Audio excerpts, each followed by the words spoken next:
question un petit peu générale. J'ai le sentiment que quand une start-up s'associe, enfin fait rentrer des investisseurs à son capital, l'objectif c'est très souvent de vendre à court ou moyen terme, et qu'à l'issue de la session, en fait, les fondateurs vont faire autre chose, prendre leur retraite ou recommencer l'aventure sur une nouvelle start-up. Est-ce qu'il arrive qu'en fait, dans quelles conditions le but avoué est comment dirais-je, de continuer le développement, c'est-à-dire que les investisseurs sortent, mais qu'après la société continue d'une façon ou d'une autre, sous quelles conditions ça arrive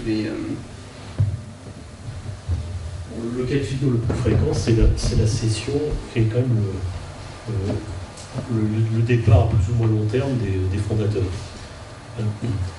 En général, c'est à assez long terme, parce que dans l'imagerie populaire, la start-up, l'investisseur, c'est associé à des cycles courts. Bon, ça, c'est des héritages des années bues, mais en fait, dans la réalité, le cycle moyen pour nous d'investissement, c'est 5 ans minimum.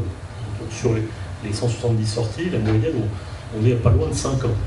Donc 5 ans, ça veut dire, de temps en temps, c'est 2 ans comme Ernest, de temps en temps, c'est 10 ans. Donc c'est plutôt long. On part pour une aventure assez longue. Et en général, on part en bon accord avec les entrepreneurs. Les entrepreneurs savent et acceptent l'idée de la sortie, donc de la perte de pouvoir dans un horizon en général qui est celui-là, 3-5 ans. Donc il faut vraiment qu'il y ait un accord profond là-dessus, qui n'est pas facile à trouver. Souvent, on n'arrive pas à savoir quelles sont les véritables intentions des entrepreneurs. Certains disent oui, on va sortir, et puis en fait, ils ne veulent pas sortir. Donc ça, souvent, vous ne le voyez pas. Mais il y a des cas où l'aventure continue après la sortie des investisseurs avec les mêmes. En général, ça suppose que l'entreprise marche bien. Donc le cas de figure le classique, c'est l'entrée en bourse. Vous entrez souvent avec le même management. Et puis, donc, vous, investisseurs, vous sortez en général progressivement, et puis lui, si ça se passe bien avec le marché, puis les nouveaux investisseurs qui rentrent, finalement, il peut rester là très longtemps. Bill Gates, il est resté à la tête de Microsoft assez longtemps. Et puis, vous avez des cas aussi où, donc, si la société génère un flux de cash suffisant, les fondateurs, managers peuvent racheter des investisseurs. À ce moment, ils empruntent, ils font un effet de levier, et puis l'investisseur sort et il continue tout seul. Là, dans les deux cas que j'ai mentionnés, tout le monde est content. Donc le but pour nous, investisseurs, c'est pas que les fondateurs soient éjectés. Donc, s'ils peuvent rester, tant mieux, mais finalement, c'est pas très fréquent. Dans ce que je fais aujourd'hui, j'aimerais juste rajouter quelque chose. On aimerait bien qu'il y ait plus d'histoires où les fondateurs restent longtemps. Et là, il y a une faiblesse structurelle en Europe, c'est que, d'une part, l'entrée en bourse, elle est quand même de plus en plus rare, mais surtout,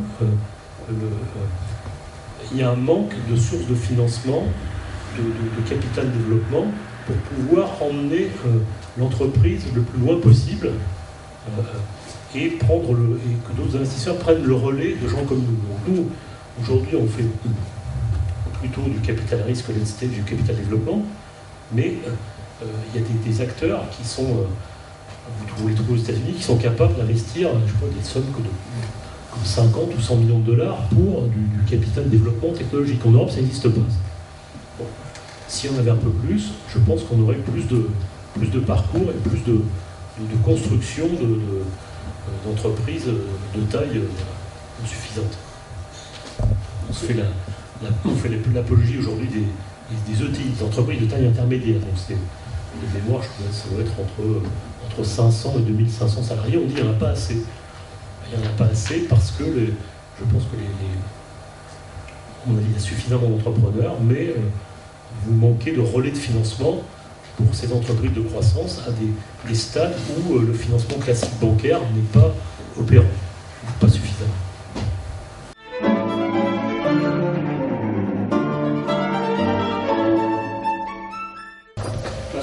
Là, deux compléments sur des plans totalement différents.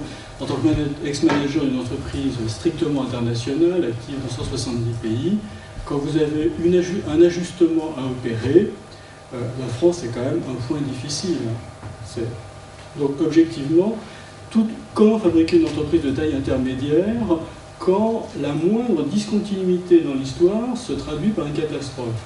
C'est pas très facile. On n'amène jamais une entreprise de 100 salariés à 2000 salariés par une trajectoire absolument linéaire de croissance. Il y a toujours des moments où il faut se reposer des questions fondamentales sur le portefeuille de produits, sur l'organisation opérationnelle, parce que quelque chose ne va pas, soit du côté de la top line, soit du côté de la bottom line. Donc, quand c'est dur de restructurer, on y réfléchit à deux fois. Donc, se lancer dans l'aventure qui consiste à transformer une moyenne entreprise, une entreprise qui commence à devenir grande, c'est très dur. Alors maintenant, complètement sur un autre plan, maintenant dans mon nouveau métier, avec un fonds de very early stage et d'amorçage, de seed, je vois à peu près un tiers de récidivistes.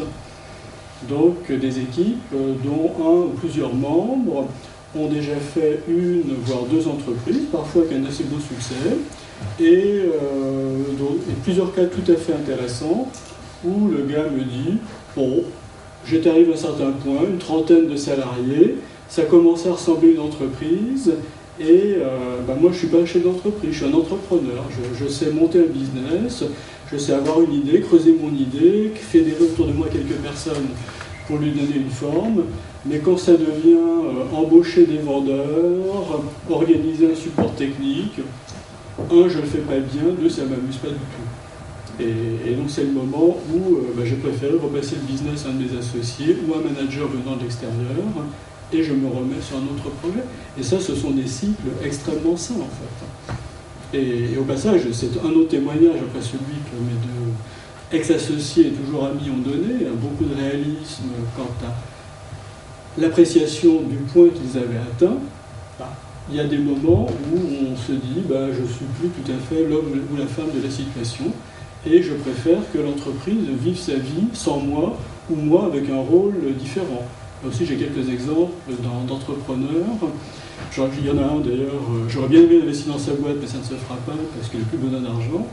Il a décidé de faire venir quelqu'un, un profil commercial et gestionnaire, non français de surcroît, comme CEO, et lui-même se repositionne comme Chief Strategy Officer et Chief Technology Officer. Bel exemple de réalisme, et je pense qu'ils sont partis pour très bien réussir.